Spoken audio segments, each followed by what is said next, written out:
I first noticed her again at an age when memories arrive more often than hopes. The years had quietly reshaped the world around me, and my life had settled into routines that asked nothing from my heart. Yet the moment I saw her standing across the room, holding her shawl as if it were the last familiar thing in an unfamiliar place, something stirred that I thought had long gone silent. It wasn't excitement, nor was it regret. It was recognition, the kind that doesn't ask questions because it already knows the answers. Decades earlier, we had shared moments that never dared to call themselves love. We were young, careful, and afraid of choosing wrong. Life had offered us other paths, louder responsibilities, and safer decisions. We followed them without looking back too often. Standing there now, with silver in our hair and stories etched into our faces, I wondered if life had brought us together to mock our past choices or to gently forgive them. We began with small conversations, the kind that carry no weight. We spoke about weather, about how strange it feels to wake up without rushing anywhere. But beneath every word was a quiet awareness of everything we were not saying. Our pauses were longer than our sentences, and in those pauses lived all the years we had lived apart. It was strange how comfortable that silence felt, as if it had been waiting for us to. As days passed, our meetings became less accidental. We sat side by side, not touching, yet aware of each other's presence in a way that felt deeply human. There was no urgency, no desire to impress. At this age, honesty comes naturally, stripped of ambition. I found myself listening more than speaking, realizing how rare it is to be heard without being judged. That was when I understood this was not a love story arriving late. It was a companionship that had matured quietly within time itself. We had missed the season of passion, but perhaps this was the season of understanding. And for the first time in years, I felt less alone with my thoughts. Our conversation slowly shifted from the present to the past, not in a painful way, but with curiosity. We spoke about the lives we had lived, the families we had built, and the dreams we had folded away without ceremony. There was no bitterness in her voice, only acceptance. Listening to her, I realized how life doesn't break us loudly, it wears us down gently, until we forget who we once hoped to be. She told me about nights when the house felt too large, and mornings that arrived without purpose. I told her about the silence that followed after children grow up and move away. These weren't confessions meant to seek sympathy. They were truths finally allowed to breathe. In sharing them, something between us softened, as if we were both setting down heavy bags we had carried for too long. There were moments when our eyes met, and neither of us looked away. It wasn't romantic in the way youth understands romance. It was steady, calm, and reassuring. I noticed how her presence made ordinary moments feel grounded. Tea tasted warmer. Evenings felt less endless. I hadn't realized how much I had been enduring rather than living. We never spoke about what could have been. That question no longer mattered. Regret had lost its sharpness with time. Instead, we focused on what was. A shared walk, a familiar laugh, a gentle concern if one of us looked tired. Love, I was learning, does not always arrive with fireworks.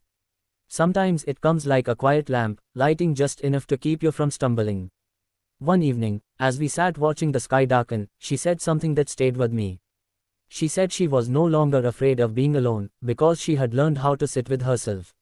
But she smiled and added that sitting together felt easier. In that moment, I understood that this connection was not about filling emptiness, it was about sharing fullness. Time moved differently once she became part of my days. Weeks passed without urgency, marked by routine yet softened by anticipation. I found myself looking forward to simple things, a phone call, a shared meal, the comfort of knowing someone would notice if I wasn't there. At our age, being noticed feels like a gift, not an expectation. We supported each other in quiet, practical ways. She reminded me of appointments. I helped her with small tasks that felt heavier as years added weight to the body. These acts were not sacrifices. They were expressions of care that asked for nothing in return. There was dignity in that kind of love, one that doesn't demand proof or promise. Sometimes we spoke about fear, not of death, but of becoming invisible. Aging has a way of making people feel like they are slowly fading from the world's attention. With her, I didn't feel that. I felt present, seen, valued not for what I could provide, but for who I was when I was simply myself. There were moments of tenderness that surprised me. A hand resting briefly on mine. A look of concern when I coughed too long. These gestures carried more meaning than any dramatic declaration ever could. They said, "You matter to me today," which felt far more powerful than promises about tomorrow. I realized then that love doesn't lose its depth with age, it loses its noise. What remains is clarity. We were not trying to build a future, we were honoring the present. And in doing so, we were giving each other something precious, peace. There were days when old memories resurfaced unexpectedly, bringing with them a quiet sadness. On such days, we didn't try to fix each other. We sat together, allowing the weight of the past to exist without judgment. That, too, was a form of support. To let someone be heavy without trying to lighten them. She once said that life had taught her not to rush happiness, because rushing often makes you miss it. I thought about how true that was for us. Had we found each other earlier, we might have ruined this connection with expectations, demands, and fear. Age had stripped those things away, leaving something purer behind. Our families didn't fully understand what we were to each other. Some called it friendship, others companionship. We didn't correct them. Labels felt unnecessary. What mattered was the comfort we brought into each other's lives. In a world obsessed with definitions, we chose understanding instead. As health concerns occasionally surfaced, we faced them with realism rather than panic. There was comfort in knowing someone would sit beside you in uncertainty, not offering false hope, but honest presence. That kind of support is rare, and it grows only where trust lives. I began to see that this love was not late, it was perfectly timed. It arrived when we were finally ready to receive it without trying to control it. In old age, love doesn't ask for youth. It asks for patience, kindness, and the courage to be vulnerable once more.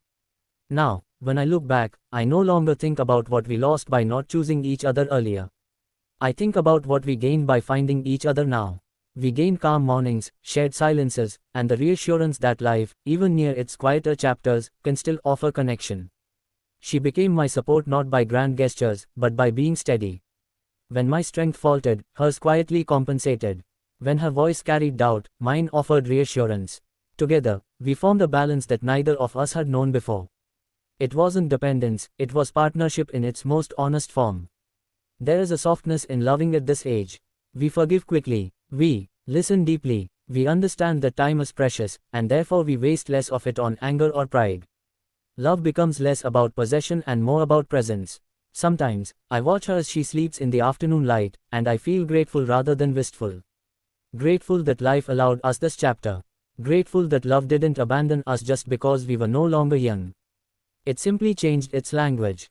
This is the love that never came on time, yet arrived when it mattered most. Not to change our lives, but to hold them gently. And in that gentle holding, we found the support we had been searching for all along.